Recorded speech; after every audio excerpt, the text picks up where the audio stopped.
오늘부터 하나님께서 우리를 주 안에 새롭게 하기를 원하시는 부분들에 대한 말씀을 함께 나누어 보려고 합니다.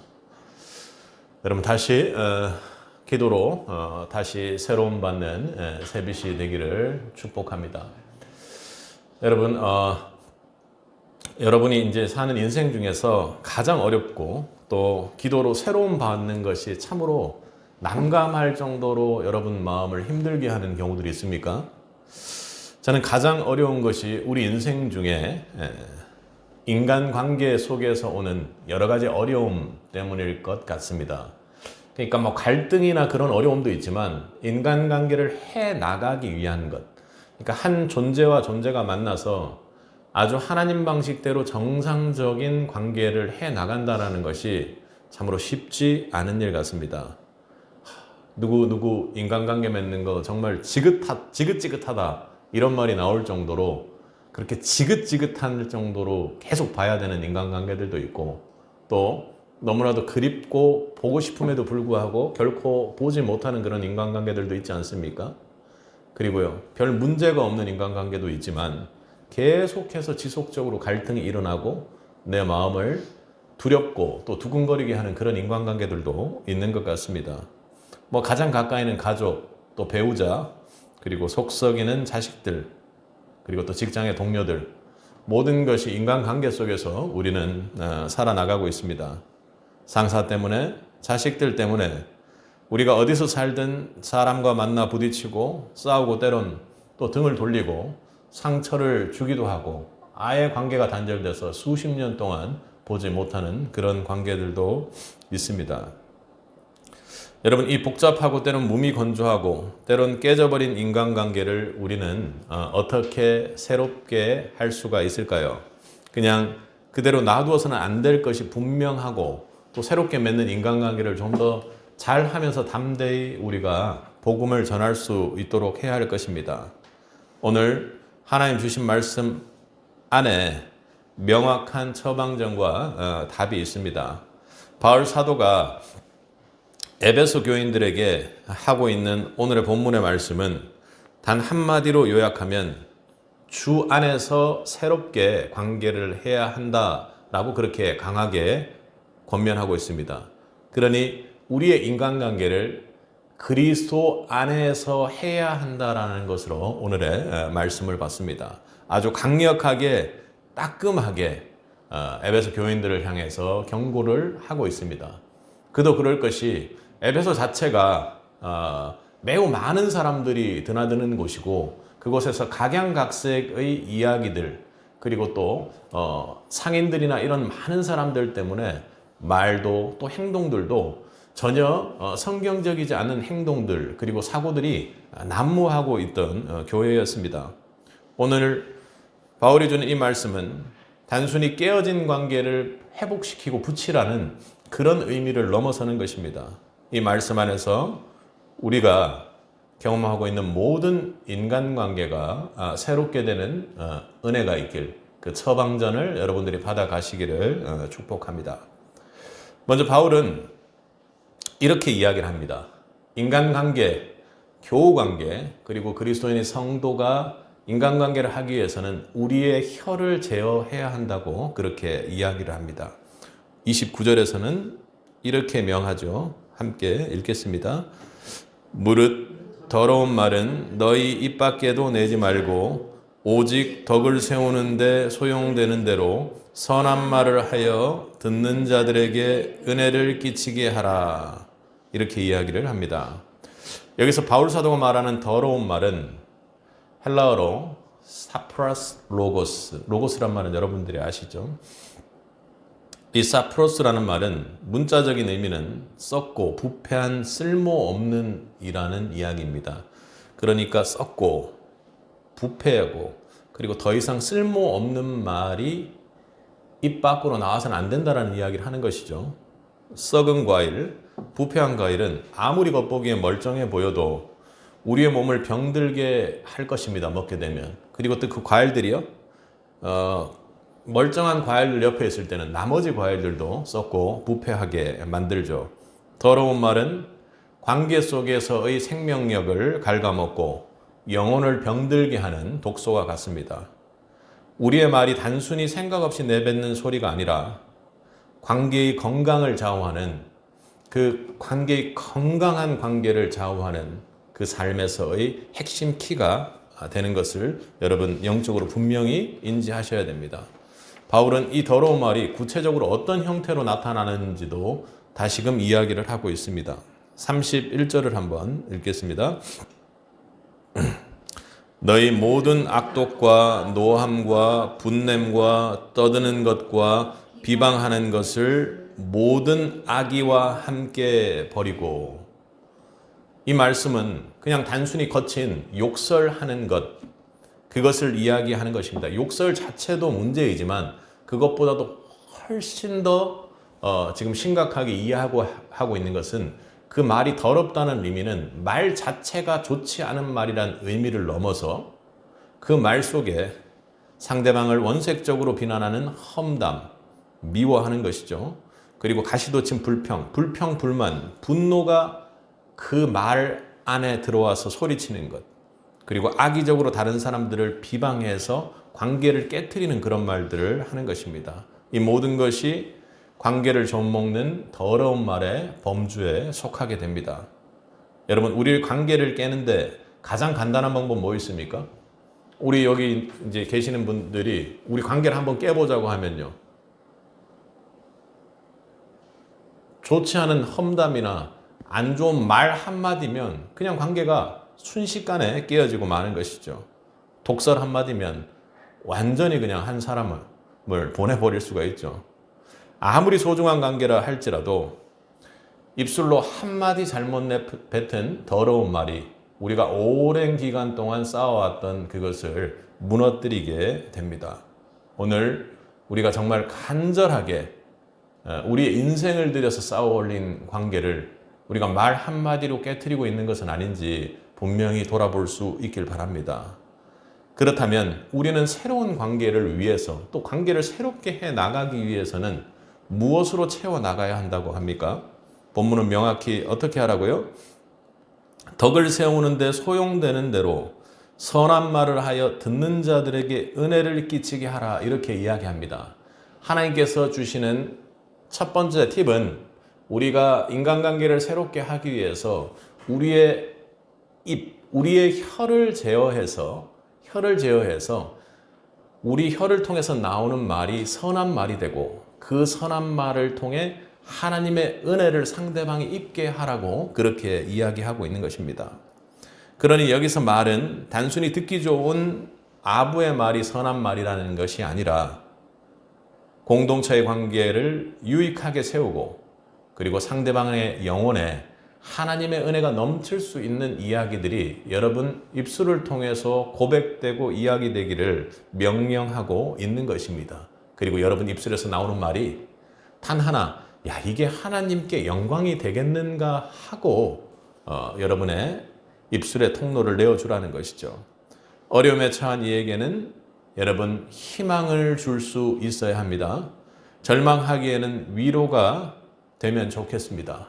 그리고 서로를 격려하고 칭찬하고 사랑을 표현하는 그런 말들이 선한 말입니다. 우리 성도가 내뱉을 수 있는 입을 통해서, 혀를 통해서, 그 혀를 통로로 밖으로 내어뱉을 수 있는 가장 아름다운 말은 무엇입니까? 가장 선한 말은 바로 예수 그리스도 그 한 분의 이름이 될 것입니다. 여러분 입술을 통해서 예수님의 이름이 많이 나오게 하십시오. 여러분의 입술을 통해서 예수 그리스도의 십자가의 복음이 많이 나올 수 있도록 할 수 있기를 축복합니다. 이러한 말은 깨어질 것 같은 관계를 치유하고 새롭게 하죠. 구약에서도 말 한마디로 인생이 바뀐 그런 사람들이 참 많습니다. 다윗 왕과 나발과 아비가일의 그 장면들을 여러분 한번 생각해 보십시오. 나발은 참으로 이름조차도 어리석음인데 어리석게도 다윗을 무시하고 또 그리고 거만한 그런 이야기를 해서 아주 다윗을 극도로 자극했죠.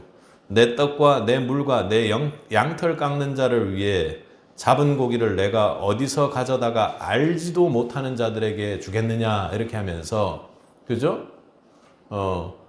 나를 위해서 일하는 하인 정도밖에 안 되는 그런 잡배들한테 내가 뭘 준다고? 이렇게 하면서 상대방을 무시하고 상대방을 깔아뭉개고 그리고 또 상대방의 공공한 상황을 공격의 대상으로 삼아서 그렇게 이야기를 했습니다. 어땠습니까? 그 경멸하는 말은 다윗의 분노를 일으켜서 순식간에 나발과 그 가족들 모든 사람들이 무력의 공격을 받고 심지어는 죽음을 당할 수 있는 그런 상황까지 이르렀습니다. 그러니까 나발이 아비가일이 있었던 공동체가 완전히 무너질 수 있는 상황까지 저주의 상황으로 몰고 간 것이죠. 그런데 그의 아내 아비가일은 지혜롭습니다.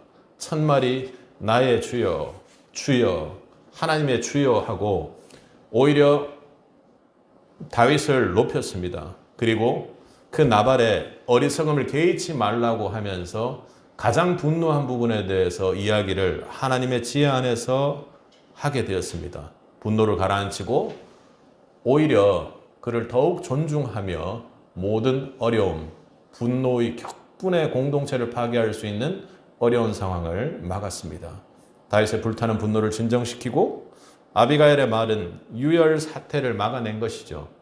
그러니까 공동체에 유익을 주고 또 그리고 저주와 전쟁과 폭력과 갈등을 완전히 막아내는 참으로 선한 말이었습니다.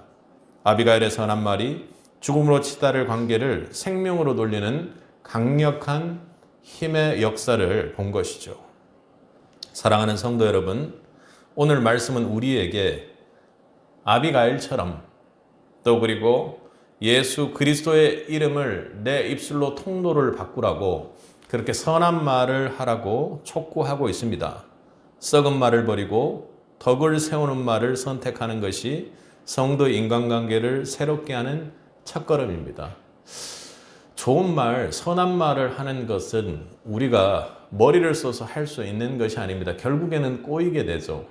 앞서 말씀에서 이야기한 것처럼 우리가 정말로 은혜를 끼치는 선한 말을 하기 위해서는 내 입술을 통해서 예수님의 이름을 한번 불러보십시오. 먼저 어떻게 하면 좋은 말을 할 수 있을까? 어떻게 하면 공동체의 유익을 세울 수 있는 말을 할 수 있을까 할 때 여러분 입술 속에 예수님, 예수님, 예수님하고 예수의 이름을 불러 예수 이름의 능력이 여러분의 입술을 통해 나아갈 수 있도록 그렇게 한번 해보시기를 바랍니다. 오늘 주시는 말씀대로 그 예수 이름에 우리 혀를 제어해 줄 것이 분명합니다. 우리는 능력이 없지만 그 예수 이름의 능력을 통해서 우리의 입술을 통해 주님께서 원하시는 그리고 듣는 다른 이들에게 은혜를 끼치는 말이 나올 줄 믿습니다. 우리의 인간관계가 그리스도의 사랑 안에서 아름답고 새롭게 맺히기 위해서는 먼저 첫 번째로 하나님께서는 여러분의 혀를 제어하라고 그렇게 명령하고 계십니다.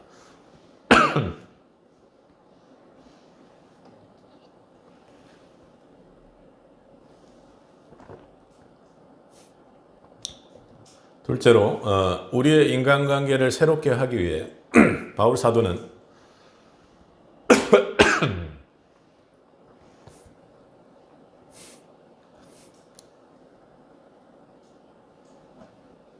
그리스도의 눈으로 우리가 상대방을 바라보아야 한다고 이야기를 하고 있습니다. 우리 32절 말씀을 함께 읽겠습니다. 서로 친절하게 하며 불쌍히 여기며 서로 용서하기를 하나님이 그리스도 안에서 너희를 용서하심과 같이 하라. 아멘. 여러분 솔직히 한번 말해 보십시오. 상처를 받으면 어떻습니까? 아프고 억울합니다. 가장 먼저 드는 생각이 무엇입니까?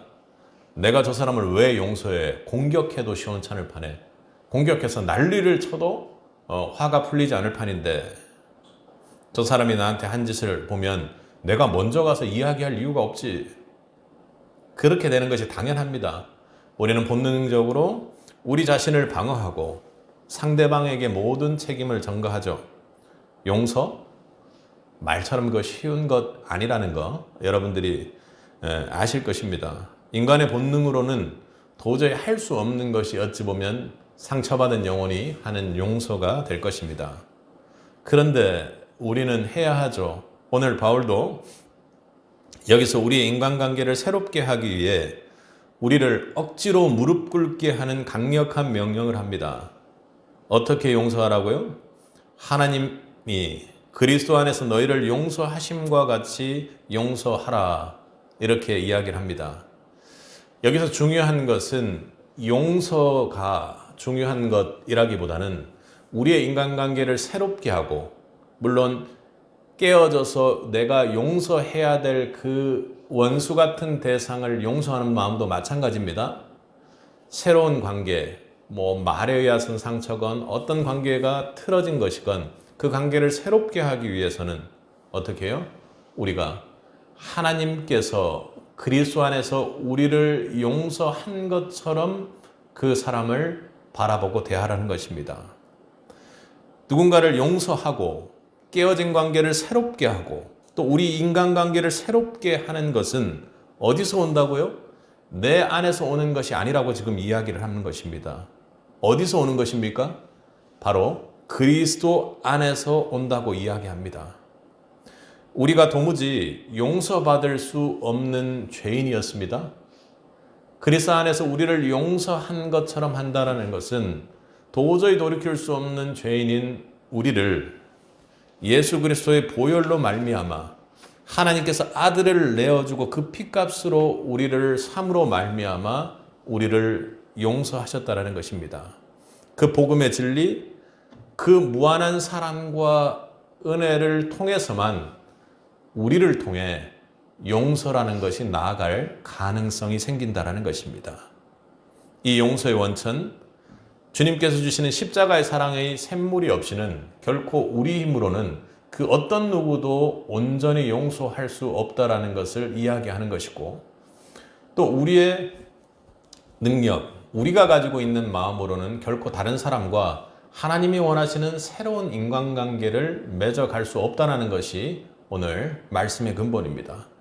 여기서 바울이 불쌍히 여기라고 그렇게 이야기를 했죠. 참 안 됐다. 밥을 못 먹고 굶어 죽는 어린 아이들, 그리고 또 아주 가난하게 사는 아프리카 국가의 그 힘든 상황의 모습을 보고 불쌍히 여기라 라는 그런 불쌍히 여기는 것이 아닙니다. 단순한 그런 동정심이 아니라 이 단어는 내장이 끊어지는 듯한 고통과 애통함을 이야기하는 것입니다. 상대방의 아픔을 그저 머리로 이해하는 것이 아니라 내 창자가 뒤틀리듯이 고통스럽게 느낀다는 것이죠. 이건 단순히 공감하는 것을 넘어서 죄로 인해 고통스러워하는 우리 자신도 모르는 고통을 예수님께서 대신 고통스럽게 느끼고 울며 애통해 하셨던 그 마음으로 다른 사람을 용서하고 관계하라고 그렇게 이야기를 하는 것입니다. 제된 우리를 긍휼히 여기신 주님의 심정이 그랬습니다. 너무나도 고통스러운 그 고통, 애통하는 공감이 너무나도 큰 나머지 우리를 위해 그 모든 십자가의 고통을 감당하신 그 주님의 사랑으로 그 사람을 바라보고 관계하라고 이야기하는 것입니다. 여러분, 우리가 왜 관계 속에서 늘 남탓만 하고 살아갑니까? 왜 그렇습니까? 그것은 모든 관계를 내 사랑을 기준으로 해서 한계가 있는 유한한 내 사랑을 통해서 다른 사람을 사랑하기 때문입니다. 그 사랑은 내가 더 중요합니다. 나를 가장 많이 사랑하는 것입니다. 나를 가장 많이 사랑하는 그 마음으로 다른 사람을 긍휼히 여기는 것입니다. 그러니까 자기 의가 들어간 그런 사랑을 하고 있는 것도 모르는 것이죠. 우리가 남 탓을 하고 남을 상처 주는 이유는 이런 이기적인 마음, 내 중심, 내 분량의 사랑으로 다른 사람을 바라보기 때문입니다. 그러니 결국에는 불쌍히 여기는커녕 오히려 심판하고 정죄하고 미워하는 악한 결과를 맺을 때가 있다는 것입니다. 여러분, 그 마음속에서 어떻게 관계가 이루어지겠습니까? 여러분, 애굽의 총리가 된 요셉을 잘 아시죠? 여러분이 요셉이라면 어떻겠습니까? 지금으로 치면 어머니가 다른 그 형제들에게 미움을 받았고요. 죽을 고비를 넘겨서 다른 나라에 팔리게 됐습니다. 대면할 수 있습니까? 내가 애굽의 총리가 됐고 높은 위치에 있는 상황에서 밥도 못 먹게 된 그 가족들이 왔습니다. 물론 가족이에요. 그런데 자신을 거의 죽다시피 하게 만들어서 다른 나라로 보내버리고 팔아버린 사람들이 아닙니까? 여러분 그거 대면할 자신이 있으세요? 저에게는 그런 정도의 일은 없었기 때문에 어느 정도의 심정일지는 알지는 못하겠지만 결코 그들에게 잘해줄 수도 있겠지만 결코 쉽지 않았을 것입니다. 처음 보았을 때는 당장이라도 죽이고 싶은 심정이 들 정도로 아마 요셉의 그 고통과 고난의 시간들을 생각해 보면 참으로 어려웠을 것입니다.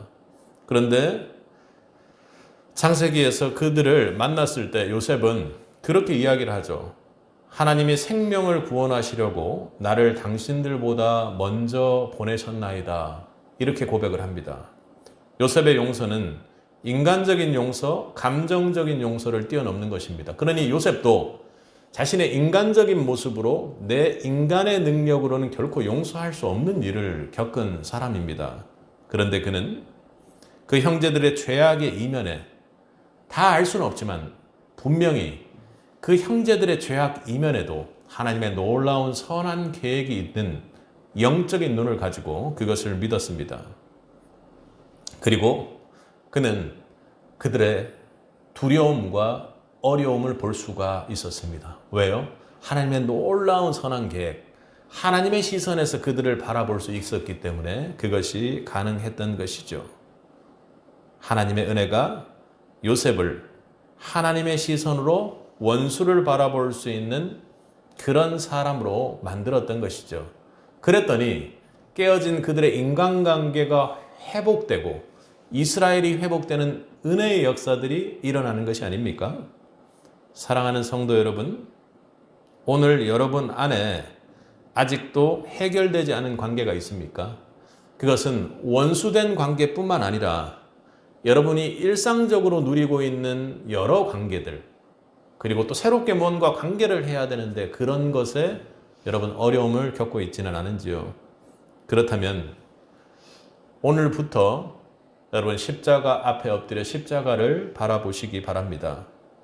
정말로 죄 많고 허물투성이었던 나를 먼저 용서해 주신 예수님의 그 사랑을 바라보시기 바랍니다. 그 사랑이 깊이 깨달아질 때 우리도 비로소 어려운 관계도 잘 이루어낼 수 있는 문이 열립니다. 어릴 때 고아원에 버려진 아이가 예수님의 깊은 사랑을 통해 그 버려짐의 상처를 극복하고 주님의 시선을 통해 자신을 버릴 수밖에 없었던 그 부모를 바라볼 수 있는 시선으로 바뀌죠. 물론 인간적인 시선으로 봤을 때는 절대 그것이 안 됩니다. 안 되는 것이죠. 도저히 용서할 수 없는 길입니다. 아이의 심정으로 봤을 때는요. 그런데 그 악함과 분리 속에 그 이면에 주님의 십자가 사랑을 본다면 분명히 우리는 그 관계를 회복할 수 있는 능력과 힘을 얻게 될 것입니다. 여러분 십자가를 통해 바라본다는 것은 어떤 것입니까? 여러분 십자가를 보면 어떤 생각이 듭니까? 모든 것이 용서되고 모든 것이 괜찮아지고 그렇습니까? 아니요. 오늘 바울이 명령하는 것처럼 우리는 십자가 앞에 주님의 명령대로 엎드려야 하는 존재라는 것을 깨달아야 할 것입니다. 여러분 용서받을 자격이 있는 사람이었습니까? 그렇지 않죠. 십자가를 바라보면 십자가와 나의 관계를 볼 때 그 십자가는 어떻습니까? 내 입장에서는 그 십자가를 믿는 믿음으로 서 있습니다. 주님께서는 우리의 무엇을 보시죠? 우리의 행동이나 우리의 죄된 모습이나 우리의 더러운 말을 내뱉는 입이나 혹은 우리가 도저히 용서할 수 없을 정도로 썩은 존재인 우리의 행동이나 모습을 보는 것이 아니라 십자가는 우리의 믿음 안에 아주 가치 있고 가장 존귀한 존재로 우리를 바라보는 그 사랑을 담고 있는 십자가입니다. 그러니 주님께서 우리를 믿음으로 바라보고 있는 것처럼 우리 또한 십자가를 통해 상대방과 관계를 맺을 때 그 사람의 행동과 조건과 그 모든 것들을 보고 판단하는 것이 아니라 십자가의 시선을 통해 주님의 사랑으로 바라볼 수 있는 능력을 얻게 된다는 것입니다. 여러분, 다른 이들의 행동을 보고 어떻게 관계를 하겠습니까? 다른 사람은 어떻다 하고 판단하고 나서 어떻게 그렇게 여러분 관계를 맺을 수 있나요? 결코 그럴 수 없을 것입니다. 여러분이 올 한 해 새롭게 관계를 회복하기 위해 다른 사람을 행동으로 바라볼 것이 아니라 십자가의 주님의 시선으로 바라볼 수 있는 은혜가 있길 원합니다.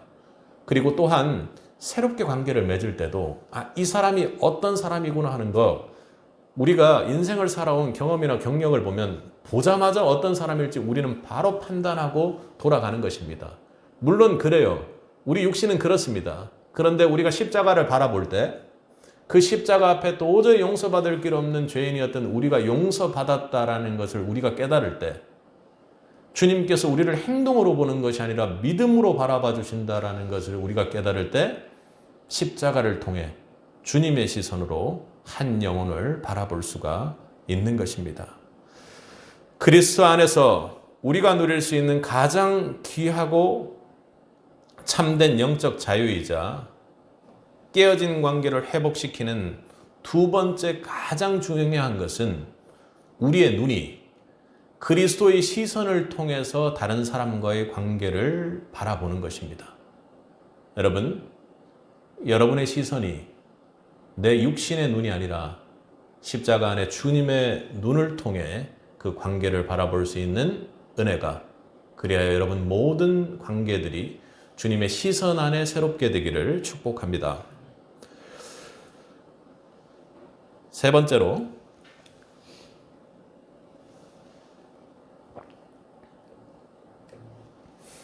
우리의 관계가 주 안에 새로워지기 위해서는 성령께 의지하여 간구해야 합니다. 여러분, 오늘 말씀에 바울의 그 말을 진행하는 과정들을 보면요, 말을 통해서 우리의 인간관계가 악독한 말들을 통해서 잘못되었습니다. 그러면 무언가 상처가 되거나 잘못되거나 우리는 가서 그 들은 사람은 용서를 하고 또 한 사람은 사과를 하고 그래야 될 상황이지 않습니까? 그때 어떻게 해요? 가장 중요한 것이 주님의 시선으로 상대방을 바라보고 관계하는 것이라 했습니다. 그건 새로운 관계를 할 때도 마찬가지라 했죠. 자, 그렇다면 그렇게 막 깨어지고 또 새롭게 관계를 해야 되는 그 시점에서 우리 편에서 적극적으로 할 수 있는 것이 무엇인가요? 오늘 바울이 말하는 것처럼 성령을 붙잡고 기도해야 한다고 하는 것입니다. 오늘 본문 30절은 이렇게 이야기를 하고 있습니다. 은혜를 끼치게 하라 하고 29절에 말하고 나서 하나님의 성령을 근심하게 하지 말라고 이야기를 합니다. 우리가 그 안에서 너희가 구원의 날까지 인치심을 받았느니라 이렇게 하죠. 그러니 우리가 구원받은 그날부터 또 주님 다시 만나 주님과 영원한 생명을 누리는 그 날까지 이제는 성령 안에서 인치심을 받고 성령께서 주 안에서 모든 관계를 주관하시고 우리를 인도하고 계신다고 이야기를 합니다. 그러니 여러분, 오늘 바울이 성령을 근심하게 하지 말라고 한 그 말을 여러분 잘 귀 기울여 보시면 지금 예수 믿고 구원받은 성도라면 반드시 네 안에는 내주하는 성령님이 계신다. 이렇게 이야기하고 있는 것입니다. 아멘. 그 성령을 내주하고 계신 그 성령을 근심하게 하지 말라는 것입니다. 그분께서는 구원의 날까지 너를 인치고 구원의 길로 너를 인도하실 분인데 그분을 근심하게 하면 구원의 역사가, 하나님의 역사가 네 인생 중에 결코 일어나지 못하게 된다는 것을 반문하고 있는 것이죠. 사랑하는 성도 여러분, 예수 믿는 여러분 안에 내주하고 계신 분 누구십니까? 바로 성령님이십니다. 그분은 우리의 보증이시고 평화와 사랑, 화해의 영이시죠. 그런데 우리가 더러운 말을 쏟아내고 악독함과 노함과 마음을 닫고 내 이기적인 시선으로 상대를 바라보고 오히려 상대를 주님의 시선이 아니라 상처 주고 저주하는 사람으로 있다면 성령께서 근심하십니다. 내 이기적인 시선으로 상대를 바라보며 용서치 못하는 마음으로 있다면 우리 안에 성령님은 너무나도 깊은 탄식 속에서 근심하시는 것입니다. 여러분, 성령님께서 근심한다라는 것이 무엇인 것입니까? 하나님의 구원 역사를 우리가 막고 있다라는 것입니다.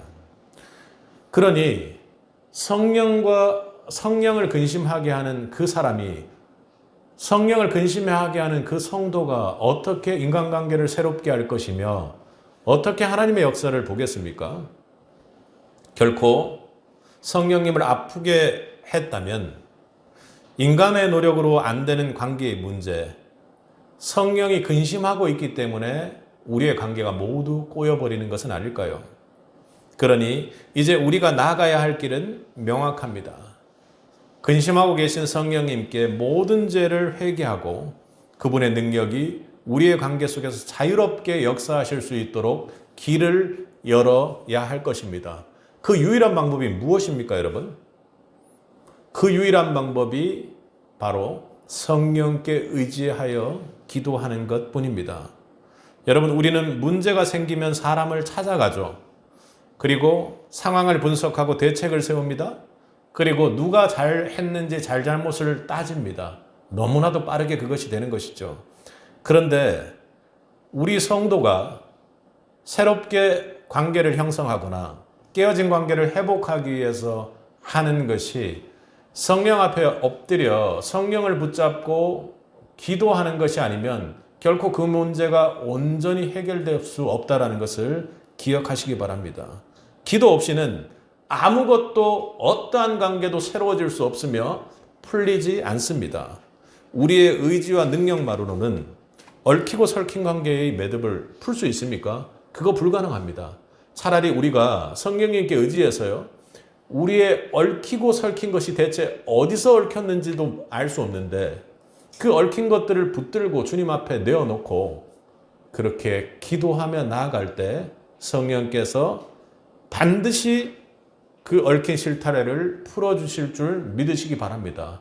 왜요?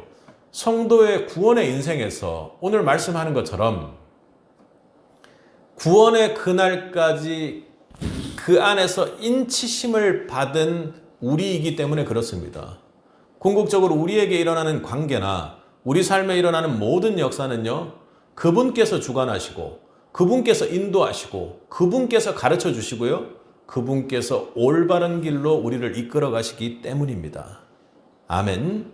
궁극적인 주권이 우리에게 있지 않다라는 것을 여러분 꼭 기억하시기 바랍니다. 관계의 주권이 우리에게 있습니까? 그것을 내려놓지 않으면 여러분 오히려 더욱더 얽히게 되는 여러분의 관계를 보게 될 것입니다. 사랑하는 성도 여러분, 우리는 성령을 붙잡고 어떤 기도를 해야 하는 것입니까? 상대방 저 사람, 관계하기 위해서 저 사람 좀 변화 좀 시켜달라, 어떻게 해달라 하는 그런 자기중심적인 기도를 하라는 것이 아닙니다. 우리가 성령께 온전히 의지해서 이 관계를 주님께 맡깁니다. 성령님께 맡깁니다. 성령님께서 우리를 인도해 주옵소서 하고 그렇게 간절한 마음으로 기도하는 그 순간부터 성령께서는 상상을 초월하는 능력의 역사를 보게 하십니다. 우리가 관계를 위하여 간절히 중보할 때 성령께서는 모든 사람의 마음을 만지시고 역사하십니다. 만약 미움과 오해가 있었다면요, 꼭 드라마에서 보는 것처럼 놀라운 은혜의 역사들이 일어나서 갑자기 그 사람의 마음을, 완악한 마음을 부드러운 마음으로 만져주십니다. 굳었던 마음에 평화의 씨가, 깊은 상처가 싸매지고 그 상처를 뛰어넘는 은혜의 역사들을 우리는 보게 되는 것이죠. 어둠 속에 갇혀있던 상대방에게 빛을 비추셔서 진정한 화해의 길로 이끄는 것이죠. 야곱과 에서가 그랬고 또 요셉의 형제들과 요셉의 모습이 그랬습니다. 도저히 그건 있을 수 없는 일입니다. 구약의 역사는 역사이기에 우리가 어떤 원한과 골이 있는지를 분명히 알지 않습니까? 그건 참으로 힘든 일입니다. 시간이 약이어서가 아니라 하나님의 은혜의 역사가 있기에 갈등과 상처를 뛰어넘을 수 있던 것이죠. 여러분, 성령께 의지했을 때, 성령께 의지해서 기도했을 때 더욱 놀라운 것은요, 그 관계의 회복, 관계의 새로워짐을 넘어서 더욱 놀라운 것은 우리가 상대방을 중보하며 우리의 자신 또한 깊은 변화의 시간을 가지게 된다는 것입니다. 기도 속에서 성령님은 나의 눈을 열어주셔서 성령 안에 조명된 나의 모습을 보게 하십니다. 내가 던졌던 그 험한 말, 용서치 못했던 그 고집, 이기적인 나의 모습이 관계를 얼마나 아프게 했는지를 보게 하시는 것입니다. 그래서 기도 속에서 그제서야 우리가 문제였구나, 내가 문제였구나 하고 깨닫고 주님 앞에 겸손히 무릎을 꿇게 되는 것입니다. 이건 나만 문제였구나 하는 것이 아니라요, 주님 앞에, 십자가 앞에 우리가 내 문제를 깊이 보게 되고 내 편에서 주님께서 원하시는 변화의 역사가 일어나게 된다는 것입니다. 성령께서는 그렇게 우리 자신을 깨트리시고 우리를 사랑의 사람으로 다듬어 가시는 것이죠. 이처럼 나의 내면이 성령의 인도로 변화될 때 비로소 우리는 그 관계 속에서 하나님의 자유와 화해를 위한 살아있는 통로의 역할을 하게 되는 것입니다. 성령으로 새롭게 되는 관계의 은혜를 누릴 수 있기를 축복합니다. 여러분,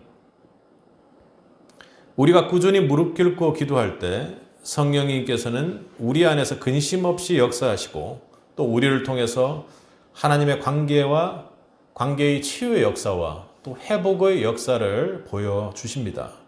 내 중보 기도를 통해 상대방과의 관계를 성령님의 만지심을 경험하게 할 뿐 아니라 앞서 말했듯 내가 온전히 깨어지고 변화되는 은혜의 역사들이 일어난다는 것입니다. 관계를 통해 성령을 붙잡고 성령께 의지해 기도할 때 성령께서 주시는 은혜의 역사가 여러분에게 있기를 바랍니다. 전도의 과정에서도 마찬가지죠. 전도의 과정은요, 여러분들이 예수님을 잘 알지 못하는 사람에게 예수님을 전하는 과정입니다. 그 과정에서 우리는 그 영혼을 놓고 그 관계를 놓고 기도하는 것입니다. 새로운 관계를 여는 것이죠. 그 과정에서요, 우리가 성령의 의지에서 기도하지 않으면 결코 하나님께서 원하시는 그 영혼의 변화, 하나님의 은혜의 역사를 결코 경험할 수 없다라는 것을 여러분 꼭 깨달으시기 바랍니다. 전도 쉽습니다. 왜 쉬울까요? 전도해서 교회에다가 갖다 앉혀놓는 것도 되게 중요하지만 예수님을 전하는 것은요, 여러분이 복음된 선한 말을 전하고 주님의 시선으로 그분을 바라보고 전도 대상자를 바라보고 그분을 향해 성령의 의지에서 성령의 역사로 기도할 때 은혜의 역사들이 일어나는 것입니다. 사역의 과정도 마찬가지입니다. 우리는 참으로 풍요로운 물질의 세계에서 살고 있습니다. 그래서 분명히 물질을 통해 복음을 전하는 그런 사역들에 유혹되고 미혹될 수 있을지 모릅니다.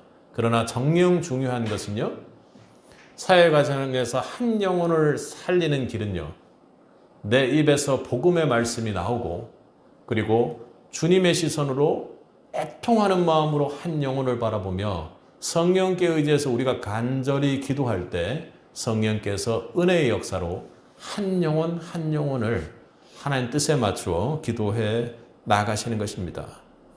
우리의 관계를 위해 성령께 의지하는 기도는요, 우리의 인생 중에 필요한 것을 단순히 구하는 기도를 하라고 하는 것이 아닙니다. 그것은 하나님의 마음을 움직이고 성령의 역사를, 닫힌 성령의 역사, 근심된 성령의 역사를 풀어내는 강력한 영적 도구요, 유일한 무기임을 여러분에게 권면하는 것입니다. 바울은 오늘 우리의 모든 인간관계를 깨트리는 가운데 가장 중요한 것이 무엇이냐고 이야기하냐면 우리 입술을 통해 전해지는 악독한 말이라고 이야기를 하고 있습니다. 우리가 관계를 새롭게 하고 회복하고 새로운 관계를 하기 위해서 가장 중요한 것이 우리 입술이 선한 말, 선한 영향력을 끼치는 말의 통로가 되어야 한다는 것을 권면하고 있습니다. 또한 분명한 것은 우리의 육신의 연약함으로 인해서 깨어져 있는 모든 관계들과 또 새롭게 무언가를 시작하려고 할 때 내 육신의 사랑으로 무언가 관계를 시작하지 말라는 것입니다. 주님의 시선으로 바라보라는 것이죠.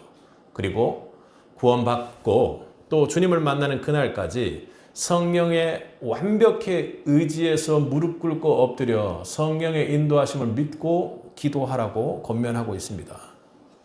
여러분을 둘러싼 모든 인간관계가 힘들어 죽겠다고 좌절하는 그 인간관계를 벗어나서 예수 그리스도 안에서 우리 모든 인간관계가 새롭게 되는 은혜가 있기를 축복합니다. 여러분, 주님의 십자가의 은혜를 받은 여러분, 십자가를 한번 바라보십시오. 우리가 구원받은 이유가, 우리가 용서받은 이유가 예수님의 모습을 통해서 우리는 볼 수 있습니다. 예수님은 처참한 그 십자가 위에서 여러분 무엇을 하셨습니까? 여러분 어려울 때, 정말 죄된 인생일 때 여러분의 손을 붙들어 주었던 예수님의 그 손은 어떻게 되었습니까? 온갖 비난과 비아냥 조롱, 그 앞에서 그분의 손은 십자가에 처절하게 못 박혔습니다. 우리 주님은 이 모든 더러운 말들과 그리고 십자가에 못 박는 그 죄된 사람들의 행위 앞에 맞서서 아주 폭력적으로 또 그리고 말로써 악한 말로써 되갚음하지 않으셨습니다. 오히려 숨이 끊어지는 그 순간까지 자신을 못 받고 저주하는 자들을 위해 하늘 아버지께 피 맺힌 목소리로 간절히 중보하셨습니다. 아버지, 저들을 용서하여 주옵소서. 자기들이 하는 것을 알지 못함이니이다. 여러분, 상상이 되는 말입니까? 사람들이 자신에게 쏟아낸 온갖 부정적인 말과 행위를 그들의 영적인 무지 때문에 긍휼히 여기는, 그리고 하나님께 그들과 새로운 관계의 길을 제발 좀 열어달라고 기도하는 그 주님의 심정을 보십니까? 여러분은 그 사랑을 받은 자들입니다. 만약 여러분이 육신으로 그 예수님처럼 그렇게 되어 있다면 예수님과 같은 기도를 할 수가 있을까요? 마지막 남은 힘까지 짜내서 밑에서 자신을 조롱하는 사람을 죽일 정도로 저주하고 악독한 말을 내뿜을 것입니다. 그래요, 우리는 그런 사람들입니다. 그런 우리를 위해 주님께서는 십자가에 달리시고 한마디도 하지 않으시고 오히려 그곳에서 우리를 위해 중보하셨습니다. 그게 바로 예수님입니다. 우리가 바로 그 예수님의 중보기도를 통해 하나님과 철저히 완전히 끊어졌던 그 관계가 회복된 자들입니다. 우리는 도저히 회복될 수 없는 관계를 회복한 사랑을 받은 자들이기에 어떤 관계도 주 안에서 새롭게 회복할 수 있음을 믿습니다. 그리고 또한 주님의 그 사랑 안에서 새로운 관계가 될 때 하나님의 나라가 여러분의 입술을 통해 여러분의 안에 있는 그 십자가의 시선을 통해 확장되어 갈 수 있음을 믿을 수 있길 바랍니다. 이제 우리가 그 받은 사랑을 전해야 할 차례입니다. 십자가를 품은 여러분 안에 성령이 내주해 계십니다. 성령이 계시면 우리 모두는 변할 수 있습니다. 그리고 우리 모든 인간관계가 변할 수 있음을 믿을 수 있길 바랍니다. 왜요? 성령이 계시기에. 성령이 계시면 부정적인 말 대신 나 같은 사람도 축복의 말을 할 수 있습니다. 저 같은 죄인도 여러분 앞에 하나님의 말씀을 전하는 은혜의 역사를 경험하게 되는 것입니다. 성령이 계시면 삐그덕거리는 관계 앞에서 나는 결코 사과 못해, 용서 못해 하는 것을 예수님처럼 내 입이 안 떨어져서 못한다면 예수님처럼 십자가에 달려 한 그 중보 기도를 우리 손으로 성령께 의지해서 할 수 있게 된다는 것입니다. 간절히 소원하기는 여러분이 올 한 해 인간관계가 주 안에 새롭게 되기를 주님의 이름으로 축복합니다. 여러분의 입술 가운데 선한 말이 나올 수 있기를 또 축복합니다. 소망합니다. 그리고 십자가에 온전히 의지하여 한 영혼을 위해 간절히 중보하시고 도저히 견딜 수 없는 그 육신의 고통 속에서도 성령의 능력으로 성령을 붙잡고 우리를 위해서 기도하던 주님의 그 사랑이 십자가의 생명으로 온전히 여러분 안에 부어지기를 간절히 소원합니다. 그래야 완전히 여러분의 인간관계가 새롭게 변화되고 또 새로운 인간관계들이 정말로 주님께서 주신 그 은혜의 사랑으로 시작되기를 소원합니다. 그래서 여러분 인생 중에 주님께서 주시는 참으로 놀랍고 아름다운 성도의 관계, 그리스도인의 관계, 선한 영향력의 관계가 은혜로 부어질 수 있기를 주님의 이름으로 축원합니다. 함께 기도하겠습니다.